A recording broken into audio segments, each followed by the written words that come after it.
Tara, could you please unmute? Hello there, and I am so delighted to have you a part of this incredible forum. We are talking about trust in the era of technology, and I apologize for speaking of technology. I am, there's always the adventure that when technology is tricky at times. So once again, I'm thrilled that you are here. We are going to have a really vital and vibrant conversation on the currency of trust in the technology era. We've got remarkable panelists who are part of our conversation today. Each of these leaders have dedicated their career to investing in really understanding trust deeply, as well as engaging technology.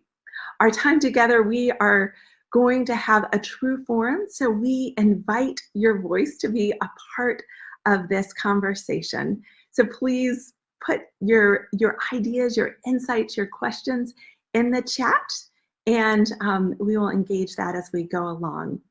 Well, once again, my name is 𝗂𝗵𝗂. I lead a leadership and communications consultancy, and I'm thrilled to introduce you to our panel. First, we have 𝗂𝗏, who directs the Center for Neuroeconomics at Claremont Graduate University. And Dr. 𝗂𝗏 has done groundbreaking research on how trust works both in our bodies and our brains. And I'll just share really quickly that Paul has been really this phenomenal and important voice in my understanding and journey of trust. Over a decade ago, I was actually a television director interviewing people around the world, and I began to notice when I would interview, when people felt really truly seen and heard, there would be shifts in their posture, in their confidence of their voice, and I became really curious what happens in the body and brain when people feel seen and heard. And I happened upon Dr. 𝗂𝗏's work, and I'll just share briefly. He's written an incredible book on the trust factor that talks about the neuroscience of trust. So we're very excited to have you, Paul, as a part of this conversation. And then we've also got 𝗣𝗂𝗏𝗍𝗂, who is a VC and principal at the Ohio Innovation Fund. And 𝗣𝗂 has really thought deeply about trust from the vantage point of building businesses to actually investing in them. So 𝗣𝗂, I'm so delighted to have you a part of this conversation. Great to be here, thank you. Wonderful. And then we've got Rodney Sharples, who's been a chief operating officer and global leadership strategist, who has seen really how trust makes and breaks an organization. So Rodney, I'm so thrilled to have you a part of this conversation. And then finally, we've got Nora Osman, who is an accomplished digital transformational leader who has been a chief information officer and has extensive experience of what it looks like to really launch technology initiatives and how trust plays a part in that. So welcome, Nora. So glad you're here as well. So as we begin this conversation, I'd love to hear from each of you on why trust is so important now, especially as emerging technologies such as AI are taking on a greater role at work. And we'll just do a round robin, and those that are a part of our forum today that are listening, feel free to jump in and add your comments and thoughts as we discuss this as well. So Paul, I'm curious, we'll start with you. Why is trust so important, especially in this technology era? So I'm going to take one step back and just say, when we look at the neuroanatomy of human brains, we are built to be together. We're social creatures. It's not unnatural for us to take a bunch of people and put them in work. So finding one. Finding two is humans can make your day really wonderful, or they can generate friction. And they generally do both through the course of a day. So we can think of trust as a way to reduce that friction that we'll have because we're under stress or having a bad day, or I don't know, Faith looks at me funny and so I'm in a bad mood. I don't know. So all those things are signaling unconsciously whether I should spend time around Faith or Rodney or Nora or not. And so if we want effective teamwork, trust is that lubricant that allows us to work more effectively together, which is what our brains want to do anyway. Thanks for that context, Paul. That's fantastic. Faith, I'm curious, what surfaces for you thinking about why trust is so important right now? Absolutely. Well, I would echo Paul's comments, but also for you, Tamara, with the question about artificial intelligence and the role that it plays. There's such an importance to trust and the human relationships and authenticity when building and scaling startup businesses. These companies are dealing with incredibly challenging problems that are relevant to most of humanity, and being able to build trust within organizations to deal with challenging problems, those ups and downs of the day, like Paul mentioned, is absolutely crucial. It's hard enough to build, right, and come up with solutions to these tough problems. It's nearly impossible if there's not a basis of trust. Yes, and we're going to hear more about your experience with that, Faith. Thank you so much. Rodney, as you're thinking about trust, and I know you're thinking about it from multiple angles of an organization, why is it so vital for within organizational growth?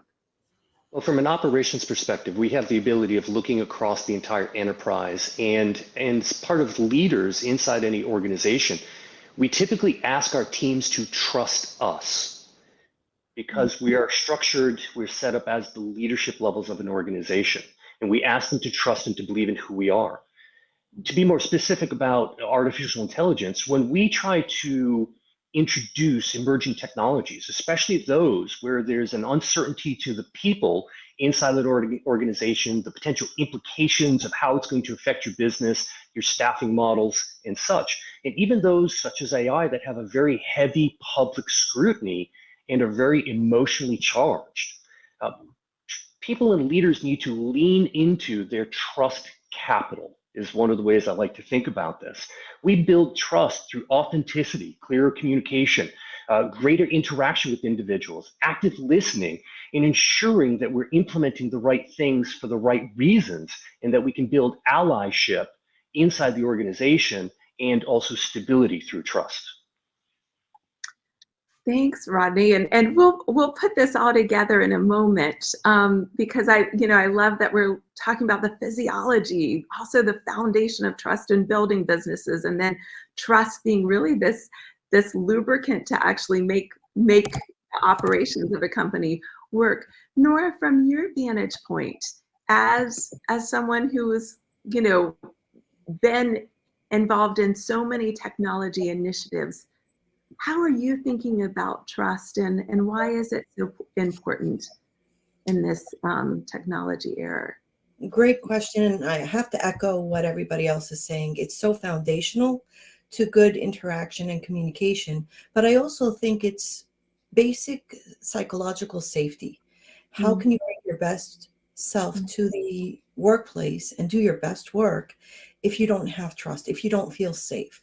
And I think having that leveling the playing field, that you are in a trusting environment, you trust your manager, you're trusting your coworkers, your colleagues, and other business partners, that allows you to brainstorm and to comment and ask questions and unearth certain areas that could be pitfalls or problems or opportunities. And that is where good dynamic process engineering and solution finding and even execution will happen, because people feel like they're safer, that they are part of something bigger, and that they are valued. So I think it speaks to that safety and value proposition that we each crave, and it's maybe one of the most common things that we want.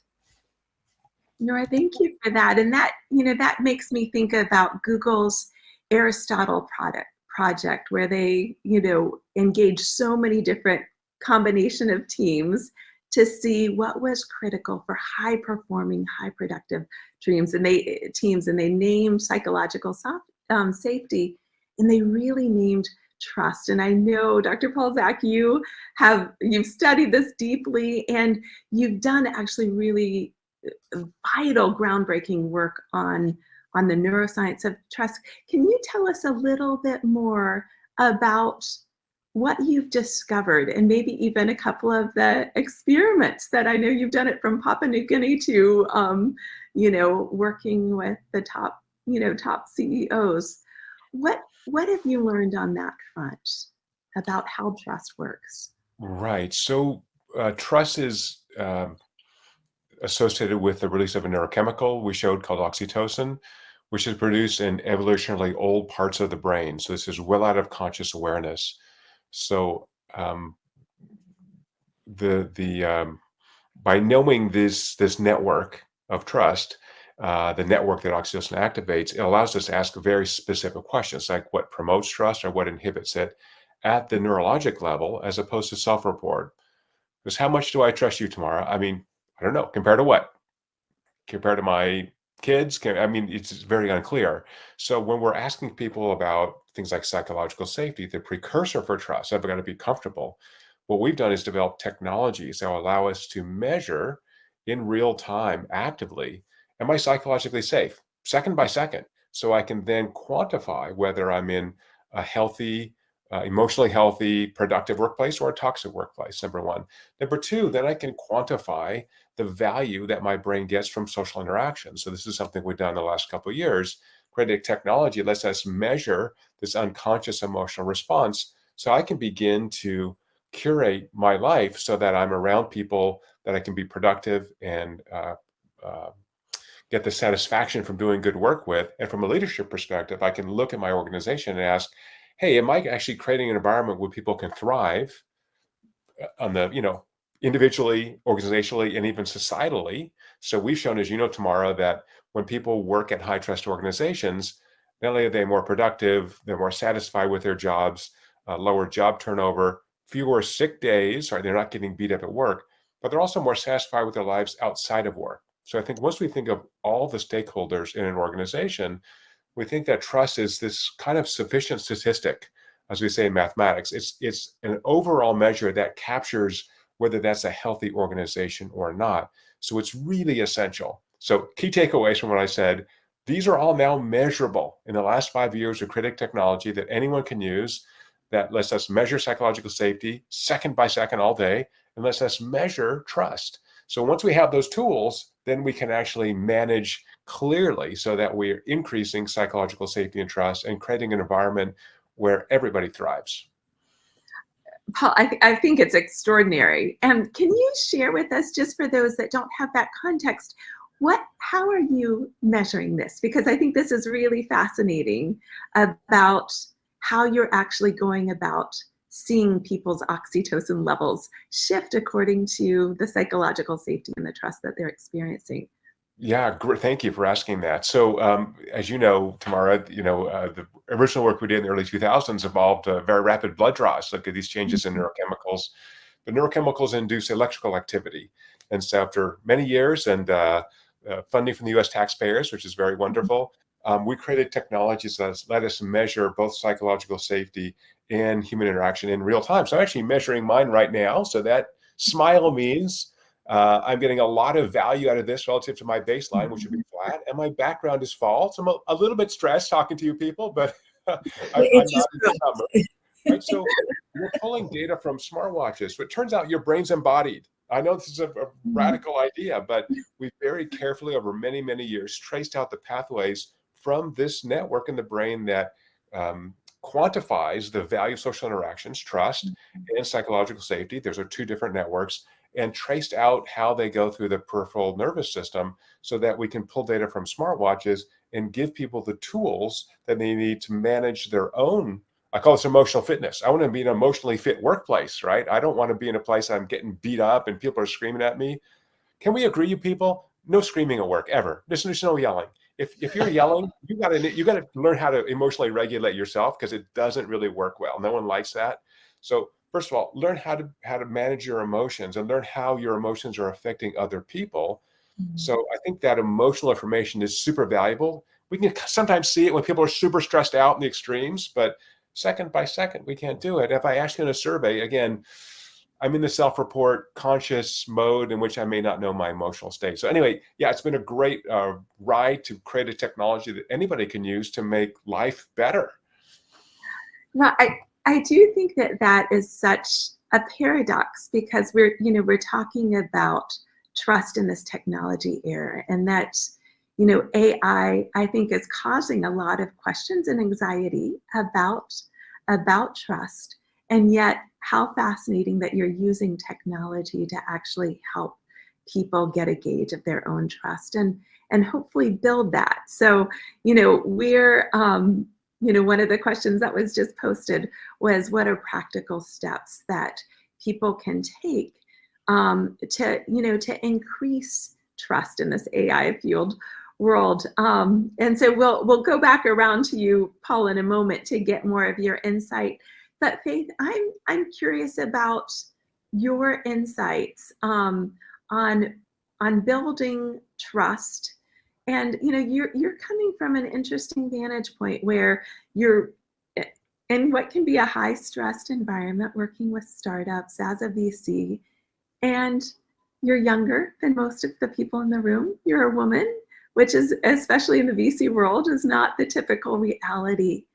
How are you seeing how you can build trust in situations that can experience, there's a lot of stress often in those spaces that you're in. So what are you learning about trust, and how are you building it?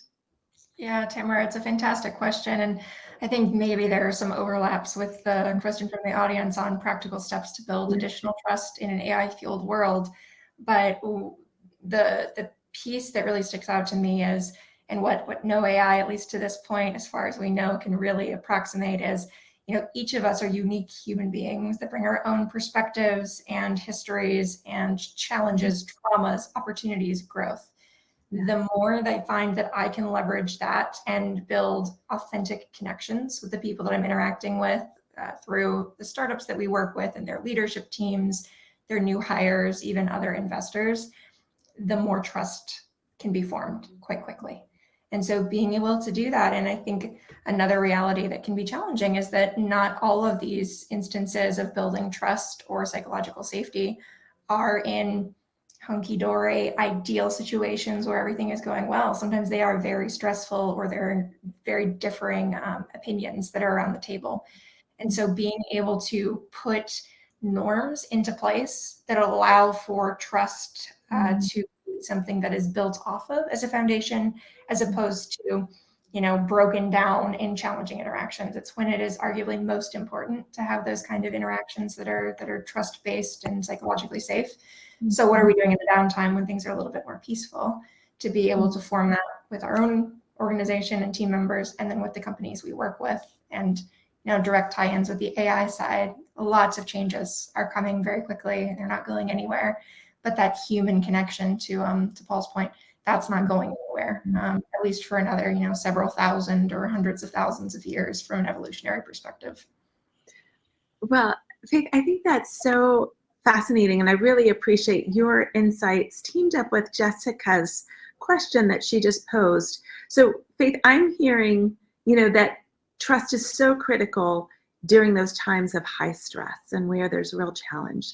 But I hear you saying that you're learning to maximize where there's actually a more kind of steady state within the culture or within the team, that's really critical to actually build that foundation of trust. So Jessica asked, what do you do when people are jaded or skeptical, or you've got negative personalities? How do you actually go about building trust with them? Because that's, when there's just natural friction, like Paul talked about. How have you seen, or what practical steps have you done to approach people who may not be oriented to trusting other people and their team members? Yeah, that trust building begins long before the challenge in most instances. This is something we work on developing with our companies, even ahead of making investments, as part of our diligence process of getting to know the teams, know obviously what they're passionate about from a work perspective, professionally, but also personally. What are some of their hobbies? What do they enjoy doing? And the reason this has been so important, and I can be guilty of this as well, I can lean negative. I am definitely more cynical, and I like to say realist, though I sometimes, side toward pessimistic, occasionally. But the reality of, we talked a lot about neurotransmitters and hormones. Dealing with challenges as they pop up when you're spiking cortisol and you're trying to deal with things, you can do that for a period of time, but it is not sustainable for companies in their long-term growth. And it's not sustainable for building a team that's going to be functional and well-rounded. So being able to provide to people who are maybe a little bit more cynical or uncertain of the value of trust, do we want to be up, down on the roller coaster constantly? And how does that work? And how can we grow or scale from a very business and practical economic perspective? Or would we prefer to have a strong foundation of trust where, yes, things will come and there will be highs and lows, but we will have an even keel. We'll steady the ship and we're able to move forward because of this foundation that we've taken the time to build ahead of that point. And that usually helps win some hearts and minds. It's also just a better relationship for everyone. There are going to be some naysayers. Occasionally you need to work around that, but I found that the vast majority of people, from entrepreneurs to investors, younger, older, across industries, have been able to see that difference and then begin to value it more as they go forward. And there's a famous Russian saying, trust but verify, right? So if I want to learn how to trust people around me, I want to make sure that they themselves are trustworthy. So from a team perspective or leader perspective, the first thing is to be trustworthy yourself. If you make a promise, follow up, own it. Hey, you know what? I thought I could get this done by Friday. Client, I'm super sorry. I'm going to work over the weekend. I'm going to fix this thing for you. Right? Don't shove it off on somebody else. Well, my staff didn't work hard enough. That's just crap. And we see through that very quickly. So we published research in my lab showing that we can very rapidly pick up people who are lying to us. Like, we know unconsciously, get that feeling like, oh, it's full of crap. So that damages relationships. So I just want to add a little to what Faith said. Yeah. Stress, moderate stress, great for building trust, right? Think of people in the military, the police. So when we have a goal, we're a startup, and we're like trying to survive, that's great for building those relationships. And you can actually, be upset with someone, disagree with them, but still trust them, right? And so I think those disagreements, that friction sometimes is really valuable. Not too much stress and we pull our hair out, that's not good. But also too little is not good, right? So our brain is very lazy in terms of wanting to save resources. So there's no reason for me to engage with you, to trust you, to make sure that whatever I'm doing depends on what you do. I'm just going to chill out or I don't know, not try hard. And lastly, I think the comment from Jessica talked about personality type. So we find that individuals who by personality tend to be more neurotic, they're just worriers, they're stressed out, and it's harder for them to trust other people. So how do you hack this system? You build a relationship with this person, right? You overcome that general skepticism that they have by personality, right? Primarily genetic, and just spend time, go to happy hour, take a walk together, get to know that person, let them get to know you. So the barrier for them to trust you will be a little higher. Doesn't mean you can't do it. So sort of fake it till you make it in a way, right? So I'm going to build a relationship with this person because I've got to work with him or her. And I'm going to do that so that our team can be more effective. So, I want to add to something Paul said, because I think what you're speaking to is putting in the time. I don't think there's a fast track to trust. I think it takes time and it takes consistency. And people will trust you if they see you being authentic and maybe even vulnerable, right? So there shouldn't be two versions of you. And this is the piece that really bothers me when they say, oh, I'm a totally different person when I'm not in the office. But why are you? That doesn't make me feel like I could trust you if you have to have different personas for the different places that you are. So trust is foundational, I guess, to communication in all ways. But I think as people get to know you, all parts of you, and the things that you don't like about yourself, or the things that you are working on, they start to trust that you're also work in process, and that you are human, right? And you make mistakes and you have bad days. And that makes you more trustworthy because they know that you're not going to really put on a show or act like you're higher than thou and claim to have a different stature. So that authenticity and the time put into building the relationships, to your point, Paul, I think you have to kind of grab the bull by the horns and not force a relationship, but at least make the time and energy to getting to know a person. Even if they don't really, really love you, they may still trust you because they see you being true. Right. And also it turns out that we do like people who are vulnerable and own their mistakes. So if you see someone like Rodney, who's too smart, too beautiful, like we kind of hate those people, right? They're too perfect. But for the rest of us, like, hey, I screwed up. Hey man, can you help me out? Or, asking for help is important. And I love what Nora said about, if you have this persona, you're burning energy to come off as something you're not, man, you're just not working hard on the task, right? So, wearing casual clothes, we all, COVID convinced us the clothes are not that relevant, even though Tamara looks beautiful in her dress, but, let's just do the work, right? And so from a leadership perspective, you've got to be in there with everybody else, pulling those oars so that people say, oh yeah. So for my group, and the worst job, whatever we do, I volunteer first. How am I going to do that? Whatever that is, sign me up first, because I'm going to lead from the front, right? If I'm not doing that, why should anyone else trust, believe that this thing is important? Yeah. One of the things that I've discovered, especially in existing organizations where you have a culture that's already embedded that may need some growth or transition or transformation, is setting a common framework of what is trust? What do we mean by this inside an organization? And the way that I like to be able to think about these types of companies is trust, truth, and accountability. The three core fundamentals inside an organization. Nowhere does it say perfection. But if we follow this TTA rule or this TTA framework, it gives us the ability to have dialogue, to be able to continue to engage with each other, and to be able to hold each other accountable. And that's leadership as well as individual contributors in the rest of an organization. And by creating this common framework, this common language about trust and about engaging with each other, it starts to shift organically over time the culture of the organization to become more trust-based, to start to think in mutually accountable and mutually beneficial allies, which is a whole different model of trust. It's a deeper, richer, more proactive and stable model for trust. This is so fantastic just to hear your different vantage points. And what I'm hearing is there's the relational side, as we as leaders really have to live this out. We have got to model, to be both trustworthy and trusting. And there's such fascinating research on when you actually go into interactions with people from a posture of trust, that actually elicits trust from them. But then I'm also hearing that there needs to be created a container of trust, that there's an overt articulation within the culture to be able to say, this is a high value, this is what this looks like, this is how it plays out.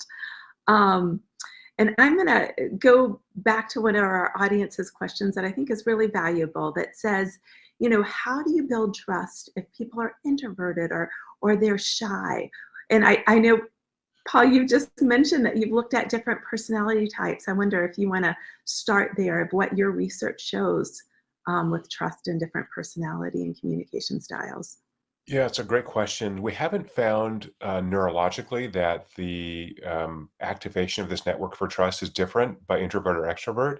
We do find that individuals who are more agreeable and more empathic, these are people, they're warm people, they're probably Tamara, they're people, lots of friends, they are just connect easier to people. So they're easier to initiate that trust. So for people who are more introverted, which includes me, by the way, I'm an introvert, you guys spend a little more time with us. So just as Nora said, is get to know me, right? I may not be, again, I'm going to trust people as much as anybody else is, but if you want to put that time in to build a relationship, then yeah, I will definitely do that. It's just that I'm not as social as other people. So you got to work a little harder for me. Great question. Paul, I agree with you. I think this is a great question. I think a lot of it ties into the individual's emotional intelligence. How do they actually have the ability of being self-aware, self-measurement, self-monitoring, to be able to engage with people who are introverts? I'm an introvert as well. But over time, I've learned, being in leadership level positions, how to interact with people, how I like to be interacted with. And it's by working through emotional intelligence aspects that allows me to have that empathy for people who I meet people where they are, being introverts and having the dialogue on a comfort scale with them, their comfort scale, to be able to then build that trust factor over time. And then they become more engaged with me directly or with others in their organization. But to me, that emotional intelligence is a huge aspect of leadership and trust. Yeah, one way to do that, which I'm sure you agree with, Rodney, because you're an introvert too, is, what I call listen with your eyes. Give that person the gift of being fully present. Get rid of the phone, get rid of the screen, and just listen to them. And I think as a leader, part of your job, or a lot of your job, is to acquire information and then process it. And you can't acquire information if you're constantly pushing out information, right? You've got to actually shut up and listen. And so I think that's part of that emotional intelligence or emotional regulation. But what we find experimentally is about 95% of the population, this is thousands of people we've measured, have the default to trust people immediately, right? So if, Rodney, you ask me for help, I'm going to help out. You seem like again, I'm getting all these signals from my brainstem. You seem totally safe. No problem. I'm going to help you out. Now, 5% of those are not going to be, they're going to sort of take advantage of you. And half those are people having a really bad day. So as Nora said, super high stress, or I think Faith, I'm having a bad day and I'm just cranky and I just can't spend any more time on you. And those are fine people that are having a bad day. And about 2% of that are people who have psychopathic traits. They don't have that reciprocity that we have. They are, they just use people as a means to an end. And for these people, you want to cut them loose. You can't fix them. You can't put them through more training. You got to let them go. But it's only 2% of the population. And presumably you're going to weed these people out before you hire them. But if you hire them, again, you're the leader. You made that decision and you find this person is not cooperating. They're not trustworthy. They don't show up. You got to cut them loose. Thank you, Paul. So I'm hearing, and I'm just thinking about how we can encourage leaders to really practically build these cultures of trust. I'm many people, including Clyde, who I appreciate your comment, and we'll get to that question directly in a moment, are involved in technology. We've got a lot of technology leaders in this forum right now. As technology leaders, how should we be thinking about trust? What are each of you seeing in terms of heightened anxiety and challenge as maybe, more emerging technologies are taking on a role in companies? How should we as leaders be thinking about trust? And then what are the practical things we can do to help our teams, help our companies actually build trust, especially if we're going to be launching a big technology, transformation or initiative? I think I'm going to jump in there and say something. Yes, Nora, please. Yes. So one of the things I realize is a lot of people don't say this out loud, but technology is usually used as an enabler for us. I mean, technology doesn't just exist for the sake of technology. So seeing it in a way that, hey, this is actually here to help us, to enable us to be better, maybe do things faster, maybe even cheaper, right? But at the end of the day, it's having the open dialogue, being clear about the objectives, because to Brene Brown's comments, clear is kind and unclear is unkind. When we talk in circles and there's a whole lot of fog about what we're doing, we're not being clear. People will be suspicious. You're going to have a lot of conspiracy theories come up versus actually being very clear and purposeful with conversations and getting people to want to be part of the transformation instead of waiting to see and nail biting to see if this is going to impact them. So I think every leader has a responsibility to kind of bring people along this journey and say, hey, how can this make your job easier? How is this going to shave some time off and enable you to focus time and energy into not doing more, but doing more meaningful, more advanced things that interest you, that bring about better change and better outcomes. But without having that clarity, I think we end up creating distrust. And there seems to be a big fog around what's AI going to do and how is that going to change our jobs and who's going to be laid off and who's going to lose their career path, all because it's not clear right now. Right. A lot, to me, Nora, I appreciate what you said and I agree with you. I think in the corporate world, a lot of it comes down to what I like to call the WIFM, what's in it for me? Meaning, as we make these changes in technology and we're investing into new solutions, especially these emerging ones, which, let's be honest, we really don't quite know where they are and where they're going, but it's cool, it's fun, everybody wants to be the leader in AI. But building these and implementing these solutions into organizations without being very clear, and I agree with you, Nora, about clear and articulate of what is the WIFM for the individuals. Why are we asking people to use these solutions? How are they going to benefit their world? Creates that opaqueness. And to your point with Brene Brown, when we're not clear, we create discord inside organizations. Trust is kind of counterintuitive right now. People don't trust. And that's a big challenge inside organizations. So how do we start to shift and move the needle? And a lot of it is through communication and opaqueness inside organizations. So we have that ability to make sure that we're genuine and that we're looking out and doing the best things for the organization and the people that within it. Yeah, it's really people first. Rodney's exactly right. So, when I talk to organizations, I always say, we're running out of babies. Have you guys looked at the slowing population growth around the world, including the US? So we got to keep the people working, emotionally healthy, satisfied with their jobs, or they're either going to go work somewhere else that has a better organizational structure or drop out of the labor force. So, Rodney and I have the most gray hair of anybody. So we want to retire at some point. We need people to keep working so we can sit back and relax.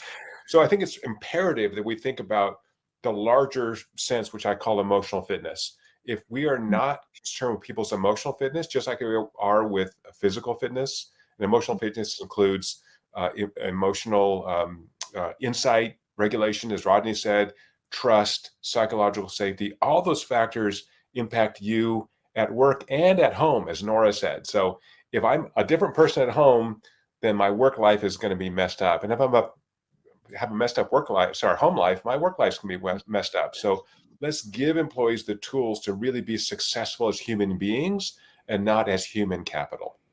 Hey, Tamara, I want to ask a question to the panelists. Sorry to kind of throw you off, but in this digital era where more and more people are working remote, and you're seeing not everybody is turning cameras on and more hybrid work, and not all the teams are coexisting, how are you finding trust building with new people entering the workforce, and with this dynamic of not everybody is physically showing you their face or giving you the benefit of reading their body language?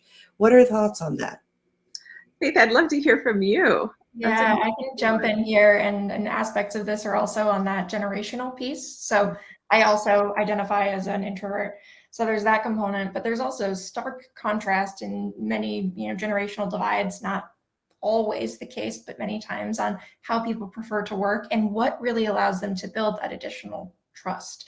So these components of reaching out actually to the rest of the team members, having that self-trust as a leadership team to know that things will be okay, to bring in feedback and to meet people where they are with what they're looking for to build that trust. So for us, sometimes it is, yes, we do need to have in-person get-togethers. We need to make sure our office has been in person really for the majority of the last 5 years. But when we bring new people on, it's important to build those relationships in person. Granted, what does that mean as the potential loss of, are we not able to hire people that are remote? Are we not able to have as much of a distributed workforce? And are we okay with that for the sake of being able to build and scale here? That looks different for each of our companies, but sometimes it is cameras need to be on for the morning stand up. And then after that, if you want to have it off, then that's fine. Sometimes it's a quarterly meeting of bringing people together, but this is built off of surveys and conversations with employees and team members on what would feel best to build this, to allow you into this culture so that they're able to feel like they're active participants in building toward whatever the long-term lofty goal is of the startup companies.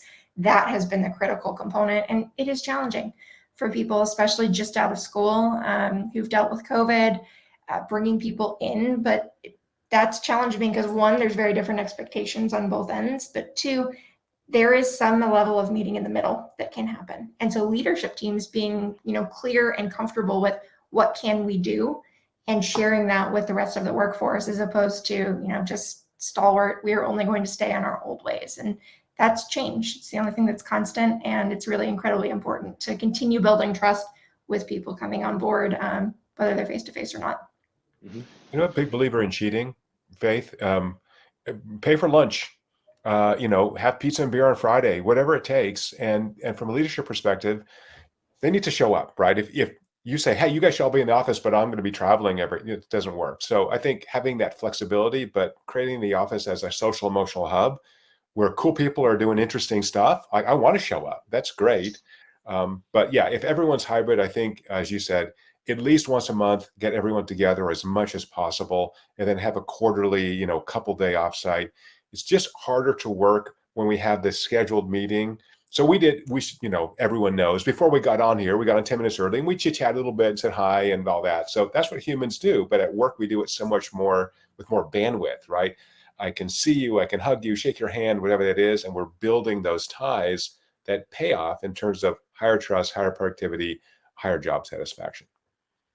And Nora, I'll jump in. I love the fact that you asked that question. And I'm seeing, and I'm such a deep believer in the power of story and sharing each other's story and helping just team members connect on a more personal level, as well as that intersection or alignment of how their story intersects with the larger goal of the company or the mission. And so I think Paul earlier really alluded to the power of purpose being this larger container that helps us be energized, knowing that we're moving towards something, but helping people understand each other's own motivation and strengths and skills of what they have to engage this larger mission on, and see each other, physically see each other, and then begin to see each other at a deeper level through just hearing the stories of their life and what motivates them. As I know we're wrapping up in the next couple of minutes, I'm curious. We had a really beautiful, fascinating question from Nadia that was posted here of, how do you engage people when there is that resistance of technology? And I know each of you gave little glimpses, but what would you say to Nadia in terms of, how do you help people understand the benefit of technology teamed up with creating this trusted environment? If I can add to that, to me, part of it is how do we change the mindset and how do we change the thinking? It's through adaptability, right? If you think about by nature, we're Darwinistic. We're designed to adapt. And I think this also goes to Faith, your concept and conversation about the multi-generational shift, where we have people who understand only one way of doing one thing. But we as leadership and as peers inside any organization need to work with people to help adapt, to be able to overcome where they are today and help them understand and see that the future or the next step forward is either it's easier, it's better, it's faster, it's cheaper, whatever it happens to be for them. And there's a reason and need to understand that reason why the technology has been implemented, why we're doing things differently than we did before. Staying where you were does not progress you forward. And we need to think a little bit differently inside orgs and encourage people to adapt and to change and to embrace different methodologies, different technologies, and different, frankly, ways of thinking. Can I add to that, Rodney? I think that's exactly right. But I think it's also fear of the unknown. I mean, there are different varying degrees of fear, and the early adopters have a lot less fear than those laggers or those who don't ever want to try things. But I think sharing stories of how we were intimidated by something as well, and how we tried it and it failed at first, and then, being open about how clunky something may feel at first and how we get over it as we get used to it because it becomes more familiar, right? So from fear to familiarity, I think there's a pathway there, and it comes with communication and sharing that obstacle that you overcame and how it felt, and demystifying it, almost making it feel normal. Like, yeah, of course it's not going to feel comfortable at first. The first time I went to deposit a check by phone, I was afraid of what was going to happen. Are the money's going to go there? What happens to that check? Is it ever going to be the same as going to the bank? But after you try it once and you're like, oh my God, this makes so much more sense. You know, you don't miss having to go to the bank unless you really care about the tellers, and it's a different affair, right? You know, if there's a social interaction there, that's a totally different reason for going to the bank than just expediting a deposit, right? So that's just my view of things.